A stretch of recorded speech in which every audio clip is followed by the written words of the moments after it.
Hello guys, welcome back to lift number 13। आज lift number 13 से हम एक फिर ऐसे फ्लोर पे चल रहे हैं जहाँ पे एक और डरावनी कहानी छुपी हुई है। अगर आपके साथ भी ऐसे कुछ रियल हॉरर इंसिडेंट्स हो चुके हैं तो डिस्क्रिप्शन में दिए हुए हमारे ईमेल एड्रेस या फिर ट्विटर, फेसबुक, इंस्टाग्राम हैंडल पे अपनी वॉइस में या फिर लिखकर हमारे साथ शेयर कर सकते हैं to get featured on our next video. अब आज की कहानी हमें भेजी है प्रीत ने। ये चंडीगढ़ से बिलोंग करती हैं। ये बताती हैं कि ये कहानी है 1990 की, जब प्रीत की शादी हरपाल सिंह से हुई थी। उस टाइम सुखना लेक के आसपास ज़्यादा कंस्ट्रक्शन नहीं था। जब हरपाल सिंह के जो पापा थे उन्होंने लेक के थोड़े ही पास में एक सस्ता प्लॉट मिला था और वहाँ पे एक अपना छोटा सा घर बना लिया था। नॉर्मल 2 बेडरूम हाउस था, कुछ खास नहीं। घर बनने के कुछ महीने ही बाद अचानक जो हरपाल सिंह के फादर थे उनकी मौत हो जाती है। डॉक्टर ने हार्ट फेलियर बोला था और रीज़न क्लियर नहीं था। अब करीबन 6 महीने 7 महीने बीत चुके थे। उसके बाद हरपाल की शादी थी, तो शादी के बाद प्रीत इस घर में शिफ्ट हुई। अब 1-2 महीने सब कुछ ठीक ही था। घर सेटल करना, गेस्ट का आना, रिलेटिव्स, नॉर्मल मैरिड लाइफ जैसी चल रही थी वैसा ही था। फिर 1-2 दिन बाद हरपाल की माँ का ऐसा सीवियर चेस्ट पेन हुआ कि उनकी 2-3 घंटे में ही डेथ हो जाती है।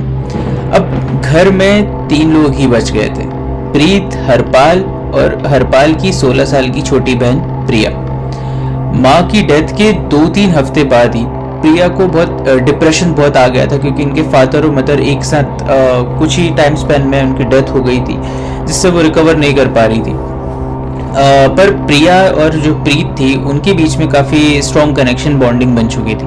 अब होता यह है कि प्रिया ने प्रीत को एक अजीब बात बताई।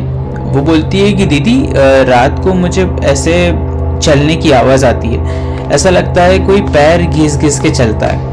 प्रीत ने सोचा कि घर में वुडन फ्लोर है तो शायद उसमें से आवाज़ आती हो, पर स्ट्रेंज बात ये थी कि उन तीनों के अलावा उस घर में कोई रहता ही नहीं था।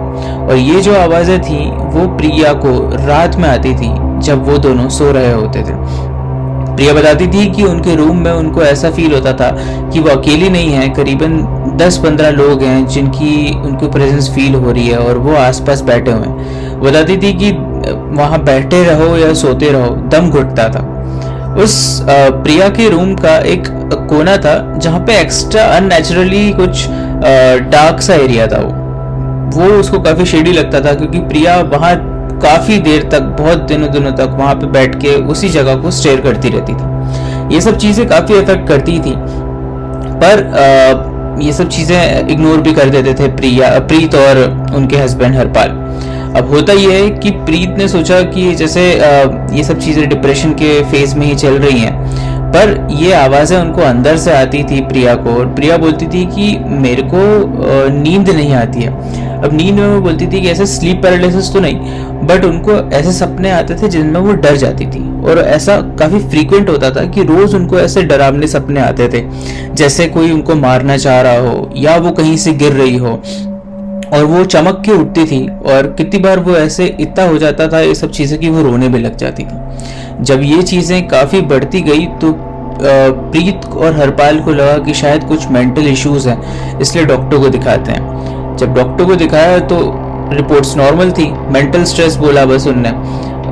पर उनको वेरिफिकेशन के लिए उनने 2 डॉक्टर्स को और दिखाया। दूसरे डॉक्टर ने भी सेम ये बोला, मेंटल इश्यूज है, सब कुछ ऐसा कुछ नॉर्मल है, कोई ज़रूरत नहीं है सब चीज़ों की। खैर, जब तीसरे डॉक्टर के पास जाते हैं, इनफैक्ट वो भी सेम चीज़ बोलते हैं कि मेंटल स्ट्रेस तो नहीं है, सब कुछ रिपोर्ट्स नॉर्मल ही आ रही है। पर जिस हिसाब से प्रिया ने मुझे अपनी स्टोरी एक्सप्लेन करी है वो मुझे नॉर्मल नहीं लगता है। और वो सब मुझे लगता है कि आपको एक बार रूहानी इलाज कराना चाहिए। आप इसे इग्नोर मत करिए, क्योंकि जो भी प्रिया बता रही है वो सब कुछ नॉर्मल नहीं लग रहा है।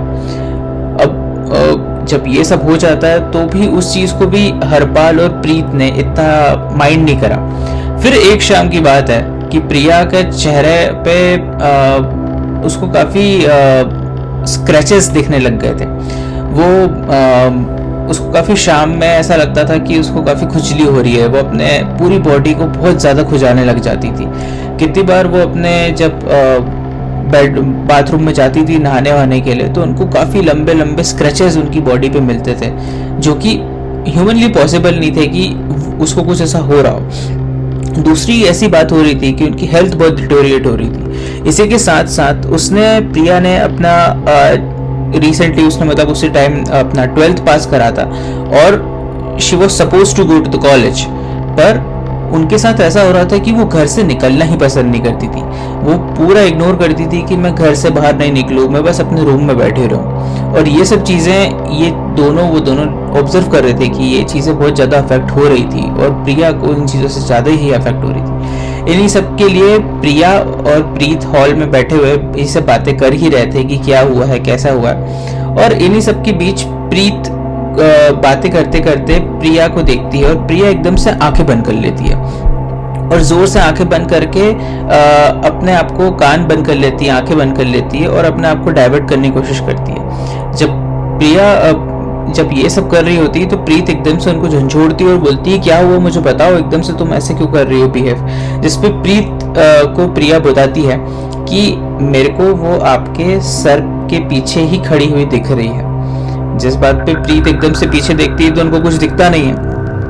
अब प्रिया एकदम से आंखें खोलती है और प्रीत के सर के ऊपर ही देख रही होती है और बोलती है कि दीदी आप जल्दी से बाल बांध लो क्योंकि वो आपके बाल के साथ खेल रही। जब ये बोलने का होता है तब प्रीत को बहुत तेज डर लगता है क्योंकि उसी समय प्रीत को ये फील होता है कि उसके जो कान के पीछे जो बाल थे वो किसी ने हल्के से हिला के पीछे करे। और सबसे अजीब बात ये थी कि फैन ऑफ था, विंडोज बंद थी। ये कोई लॉजिक नहीं था कि ये अचानक उनके हेयर कैसे मूव हुए। अब ये जब हो रहा था फिर कुछ दिनों बाद की बात है, हरपाल अपने ऑफिस के टूर के कारण बाहर गए थे। एक रात ऐसे ही थी, 2:30 बज रहे थे और अचानक ये दोनों एक ही रूम में थे। अचानक आवाज आती है, छन छन छन पायल की आवाज आती होती है। ऐसा लगता है कि हॉल से इनके रूम की तरफ एकदम से कोई जोर से चलते भागते हुए कोई पायल पहने हुए आ रहा है, इनके रूम में आता है और एक ही जगह पे खड़े होकर छन छन छन छन कर रहा है, जैसे वो चाह रही हो कि इन दोनों को अपनी तरफ अटेंशन अट्रैक्ट करे और देखे इनकी तरफ। अब सबसे अजीब बात ये थी कि अभी तक जो भी फीलिंग्स हो रही थी वो सिर्फ प्रिया के साथ हो रही थी, पर आज ये चीज प्रीत भी क्लियरली सुन रही थी। प्रिया ने जब ये चीज देखी कि प्रीत भी देख रही है तो उस टाइम प्रीत ने ये ऑब्जर्व करा कि प्रिया उस टाइम पूरे हाथ पैर उसकी पूरी बॉडी कपकपा रही थी और वो यही बोल रही थी कि दीदी वो आ गई है वापस। अब इस टाइम दोनों की हालत बहुत खराब हो गई थी और पर वो कुछ कर नहीं सकते थे। तो प्रिया को प्रीत बोलती है कि अपना माइंड डाइवर्ट करने के लिए वो उनसे बातें करने लग जाती है, लाइट्स खोल देती है और वो हरपाल को फोन कर लेते हैं और कुछ बातें कर करके ऐसे रात बिताते हैं। अब दूसरे दिन की बात होती है, लगभग 11 बज रहे थे जब प्रिया अपने दूसरे रूम में सो रही थी। प्रीत और हरपाल थे, वो हॉल में बैठे हुए थे, बातें कर रहे थे। अचानक प्रिया जो है वो हल्की सी आवाज आती है उसके रूम से, जैसे उसका गला कोई दबा रहा हो, तो वैसे दम घुटने की आवाज आ रही हो वैसे। तो इनको पहले तो इग्नोर करा कि क्या है, पर ये जब चीज बहुत देर तक आती रही, कम से करीबन 5 मिनट तक आती रही, तो प्रिया को ये आवाज सुन के प्रीत और हरपाल एकदम से रूम में भागे। तो जो उन्होंने देखा, प्रीत बताती है कि वो जिंदगी भर कभी नहीं भूल पाएंगी। वो देख रही थी कि प्रिया बेड पर बैठी थी और उसके राइट हाथ जो था वो बिल्कुल अननेचुरली मुड़ा हुआ था, रिस्ट ऊपर थी, ऊपर की तरफ टाइट हो रखी थी, फिंगर्स पूरी फोर्स से अंदर की तरफ ट्विस्ट हो रखी थी। ऐसा लग रहा था जैसे किसी ने उसका हाथ को पकड़ के मोड़ दिया हो। प्रिया बोल नहीं पा रही थी, बस पेन में थी और वो बेहोश भी नहीं हो रही थी। अब हरपाल उसके हाथ पकड़ने की कोशिश कर रहा था, पर हाथ पकड़ते की तरह वो इतने कड़क थे कि कोई नॉर्मल बॉडी ऐसी चीज लॉक अपने आप को नुकसान देगा नहीं कोई। प्रिया ने दांत भी अपने बंद करके रखे थे और वो कट कट कट कट की आवाज कर रही थी इनकी तरफ देखते हुए। और जब ये इतना एक्सट्रीम हो गया था उस टाइम कि वो दोनों ने उसको पकड़ने की कोशिश करी, तो प्रिया कुछ अलग ही आवाज में, जो उसकी आवाज नहीं थी, उसमें वो बोलती है कि मत छू। वो आवाज़ प्रिया की तो लग ही नहीं रही थी, ना टोन थी और बिल्कुल फ्लैट आवाज़ थी, पर जैसे उसके अंदर कोई और बोल रहा हो। अब करीबन 5 से 6 सेकेंड ही हुए थे और उसके हाथ पैर ढीले पड़ गए, सब कुछ नॉर्मल हो गया। और सबसे स्ट्रेंज बात ये थी कि प्रिया को कुछ भी नहीं पता था। प्रिया बस कंफ्यूज थी, वो बस पूछती कि दीदी भैया क्या हुआ, आप लोग इतना डर क्यों रहे हो, और वो सब कुछ भूल चुकी होती है। नेक्स्ट डे डॉक्टर को बोला, डॉक्टर ने बोला कि ये सब कुछ पैटर्न नॉर्मल नहीं है और ये साइकोलॉजिकल ट्रिगर है, जो कि इतना ज़्यादा स्ट्रेस पे हो जाता है कि उस टाइम इंसान अपने आप को फील नहीं कर पाता है। जब प्रीत और हरपाल ने फिर यही यकीन हो गया कि ये स्ट्रेस नहीं। अब एक दोपहर की बात है, प्रिया हॉल में थी और प्रीत किचन में काम कर रही थी। प्रिया एकदम से दौड़ते हुए आती है और उसकी सांसें फूल रही होती हैं। वो आवाज़ लगाती है कि दीदी, दरवाजे के ऊपर वो बैठी हुई है और वो मुझे बोल रही है कि मैं आज तुझे लेके जाऊंगी। जब प्रीत ने ये सुना तो प्रीत एकदम से उनके साथ हॉल में जाती है और देखती है तो दरवाज़ा हल्का सा हिल रहा था बिना हवा के। अब प्रीत को ये 100% यकीन हो गया था कि ये कुछ ना कुछ तो एक्स्ट्राऑर्डिनरीली चल रहा है। उसी टाइम वो हरपाल को फ़ोन करती हैं और हरपाल को बोलती हैं कि आप घर आओ। हरपाल घर आते हैं। अब हरपाल जब घर आते हैं तो वो जब शाम को करीबन वो शायद 5 या 4 बजे, हाँ 5 बजे बताया था, 5 बजे वो घर आते हैं और वो अपने जो गेटवे से आ रहे होते हैं तो उनको घर के बाहर ही बैठी हुई प्रिया दिखती है। तो प्रिया को बोलते हैं कि यहाँ क्यों बैठी हुई, अंदर चल मेरे साथ। प्रिया कुछ रिस्पॉन्स करती नहीं है, पर अंदर से उनको प्रीत बुलाती है कि जल्दी अंदर आओ। जब प्रीत अंदर वो बुलाती है तो हरपाल एकदम से भाग के जाते हैं। अब वो दोनों हॉल में बैठ जैसे ही आते हैं वो बात कर ही रहे होते हैं और अंदर के जो प्रिया का रूम था उसी रूम से प्रिया बाहर आती है और उनको उनकी तरफ देखती है। जब ये देखना था तो हरपाल और डर जाते हैं कि अभी तो मैंने प्रिया को बाहर देखा था और यहाँ प्रिया है तो वो बाहर कौन थी। अब ये एनकाउंटर हरपाल का भी हो चुका था, जिससे उनको क्लियर हो चुका था कि ये कुछ नॉर्मल चीज़ तो नहीं है। अब ये चीज़ उन तीनों को महसूस करवा चुकी है।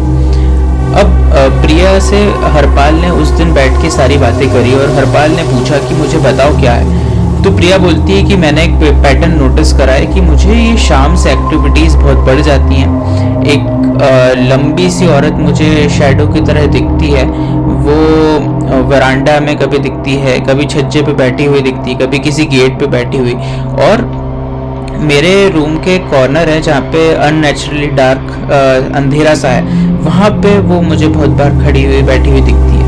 और उसके साथ ही मुझे बहुत सारे लोग भी दिखते रहते हैं कि उसके बच्चे हैं या जो हैं, मुझे ऐसे कुछ ना कुछ वो फील होते रहते हैं। जब ये सब सुनते हैं तो हरपाल ने फाइनली सोचा कि अब इस घर को छोड़ना ही पड़ेगा और वो एक लास्ट ट्राई के लिए एक वहाँ पे बाबा के बारे में पता करते हैं और उन बाबा को घर पे लेकर आते हैं। अब वो जब बाबा गेट पे आते हैं तो वहीं पे खड़े होकर रुक जाते हैं। वो बोलते हैं कि मुझे ऐसे अंदर जाना नहीं है, मैं थोड़ी देर से जा पाऊंगा।